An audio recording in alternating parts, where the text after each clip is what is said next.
1. The tyranny of distance. For far too long, the map of the African diaspora has been defined by a frustrating paradox: profound cultural closeness separated by vast, unnecessary physical distance. A student in Kingston feels a deep ancestral pull to Accra, but the journey to get there is an odyssey of logistical and financial absurdity. It typically means a costly flight north to a major European or American hub, London, Paris, Miami, waiting for hours in a transit lounge, and then catching another long flight back south across the Atlantic.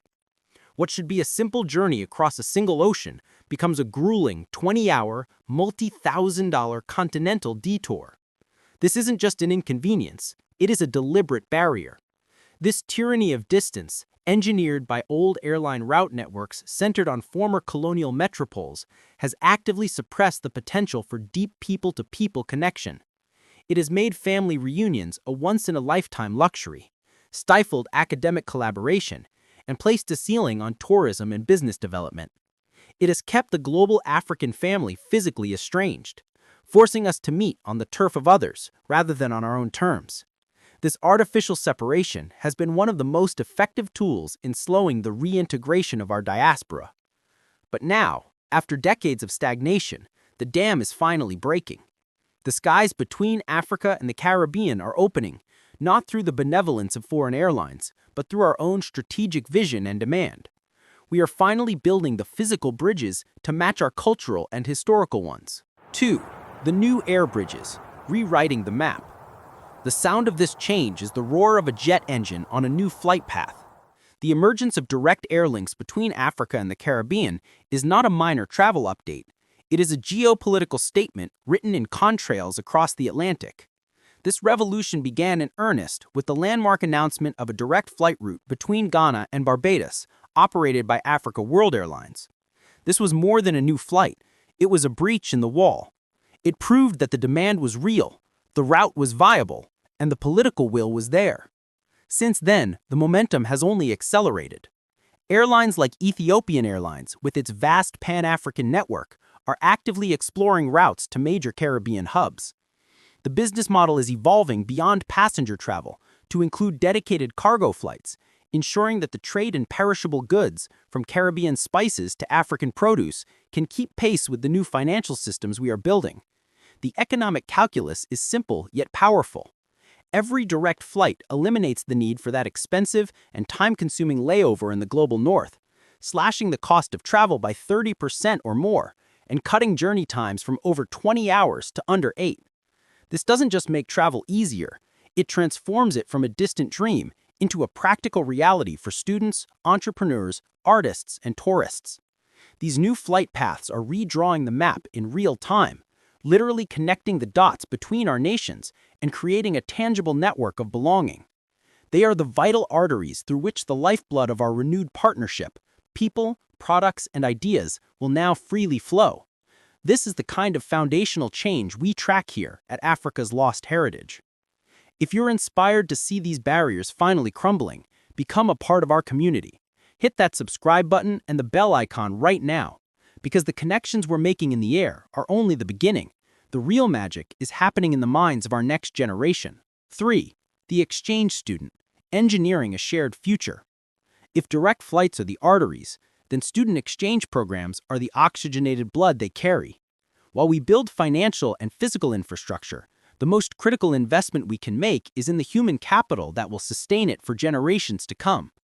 Visionary initiatives are now creating a pipeline of future leaders who will not see Afro-Caribbean collaboration as a novel concept, but as their default operating system. Programs like the Ghana-Barbados Friendship Year have led to the establishment of formal scholarship schemes where Barbadian students can study at universities in Ghana, immersing themselves in the rich history and dynamic innovation of the mother continent. Conversely, African students are gaining placements at the University of the West Indies and other institutions, learning from the Caribbean's unique expertise in areas like climate resilience, tourism management, and diaspora studies. This is far more than academics. It is the engineering of a shared consciousness. These students are not just learning from textbooks, they are building lifelong professional networks, understanding each other's cultural nuances, and breaking down stereotypes. a Nigerian computer science student coding alongside a Jamaican colleague in Kingston, a Kenyan medical researcher working with the Trinidadian team on tropical diseases. These are the collaborations that birth groundbreaking startups, transformative public policies, and enduring cultural projects. They are creating a generation of diaspora natives, leaders who are as comfortable in Lagos as they are in Martinique, and who will carry the spirit of this partnership into every boardroom, government office, and innovation lab they lead. This is the ultimate long-term investment, and the returns will define the next century. 4. The ripple effect: tourism, business, and family. The impact of these new connections creates a powerful and self-reinforcing virtuous cycle that extends into every facet of our societies. Firstly, it ignites tourism. Direct, affordable flights unlock a massive untapped market of diaspora tourism. It becomes feasible for a family to plan a heritage trip to Ghana's Coast Castle or a cultural festival in Jamaica. This isn't just vacationing, it's pilgrimage and identity affirmation. The tourism revenue stays within our economies, funding preservation and community projects.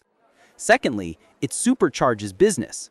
The entrepreneur who could only previously pitch via a shaky Zoom connection can now easily fly to meet potential partners, investors, and clients face to face. They can attend conferences, visit factories, and build the trust that is the bedrock of any major business deal. The barrier to entry for small and medium enterprises collapses.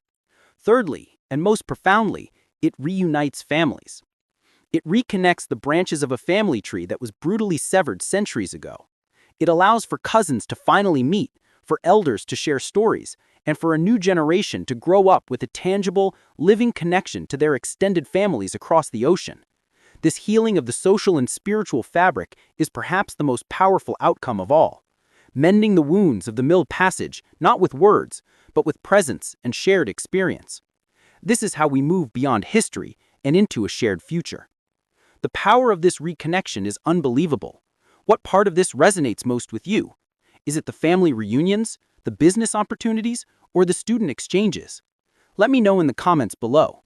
And for a deeper look at the economic engine behind all this, watch our previous video on the $2.1 billion trade opportunity. 5. Navigating the headwinds. Challenges ahead. This new era of connection is dawning, but its path is not without headwinds that must be strategically navigated. The first challenge is sustainable demand. Airlines operate on thin margins, and new long-haul routes require a consistent passenger load to remain profitable. This requires concerted marketing efforts from both governments and tourism boards to promote these destinations and ensure planes are full year-round, not just during peak seasons. The second challenge is infrastructure. Some destination airports may require upgrades to handle larger international aircraft and increase passenger traffic efficiently. This requires significant investment in our own infrastructure, ensuring that our gateways are modern, efficient, and welcoming. The third challenge is policy and bureaucracy. Streamlining visa processes is critical. The goal must be visa-free travel or visa-on-arrival agreements for all citizens of AFCISA and CARICOM nations, eliminating the last remains of bureaucratic friction that still treat a fellow diaspora member as a foreign stranger. There will also be competition from established foreign airlines who may see these direct routes as a threat to their lucrative hub-and-spoke model. However, the collective will of our governments and the undeniable pent-up demand from our people are forces more powerful than any of these challenges. The success of the initial routes is the proof that will fuel further expansion. 6. Your seat is booked. A call to explore. This transformation is not a spectator sport. The new Airlinks and exchange programs are not just for governments and corporations. They are an invitation to every single one of us. This is a call to action to become an active participant in this great reconnection. To the entrepreneur, book a ticket and explore the market possibilities yourself. To the academic, apply for that exchange program or research grant that fosters collaboration. To the artist, plan that tour, that exhibition, that collaboration that will fuse our creative spirits. To the family, begin the journey to find your lost-long cousins and write the next chapter of your family story together. The runway is built. The aircraft is on the tarmac. The doors are open. Your seat is booked. The only question that remains is not if you will make this journey, but when. Let's explore, together, and rediscover the power of our united family. The connections are being made, but what about the language of our connection? Next, we explore how our creative economies, our music, our art, our film, are building a new cultural empire. Watch that video here. Subscribe to Africa's Lost Heritage for the full journey.